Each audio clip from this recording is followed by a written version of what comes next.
Hi friends, డాగ్స్ని లేదా మీ పెట్స్ని యూట్యూబ్లో అమ్మాలంటే మా ఛానల్ వాట్సాప్ నెంబర్కి వీడియో పంపించండి. అలాగే మన ఛానల్ని ఇంకా సబ్స్క్రైబ్ చేయకపోతే వెంటనే సబ్స్క్రైబ్ చేసి పక్కనే ఉన్న బెల్ ఐకాన్ని యాక్టివేట్ చేయండి friends. Let's start the video. Hi friends, welcome to our channel. ఈరోజు మీకోసం top quality German shepherd dog అనేది అమ్మకానికి అయితే తీసుకురావటం జరిగింది. Only one male dog available ఉంది. డాగ్ యొక్క ఏజ్ అనేది 9 months. వ్యాక్సినేషన్స్ అనేవి అప్ టు డేట్ కంప్లీట్ అయ్యాయి. అంతేకాకుండా ఈ డాగ్ వచ్చేసి చాలా యాక్టివ్గా ఉంటుంది. ఎటువంటి హెల్త్ ప్రాబ్లమ్స్ అనేవి ఏమీ లేవు.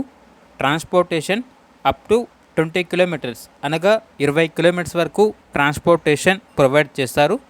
ఇక డాగ్ యొక్క ప్రైజ్ అనేది 12K అనగా 12,000. ప్రైజ్లో డిస్కౌంట్ అనేది ఏమీ లేవు. ఇక డాగ్ ఉన్న లొకేషన్ అనేది కావలి పక్కన చోడవరం విలేజ్ అని అయితే చెప్పడం జరిగింది. ఇక డాగ్ కావాలన్న వారు ఈ వీడియో కింద టైటిల్లో ఓనర్ నెంబర్ అనేది డిస్ప్లే చేయడం జరిగింది. ఓనర్కి కాల్ చేయండి. డాగ్ యొక్క పూర్తి వివరాలు అనేవి వెరిఫై చేసుకున్న తర్వాత మాత్రమే మీకు నచ్చేదని తీసుకోండి. అలాగే మన ఛానల్ని ఇంతవరకు సబ్స్క్రైబ్ చేయకపోతే సబ్స్క్రైబ్ చేయండి. Thank you. By by.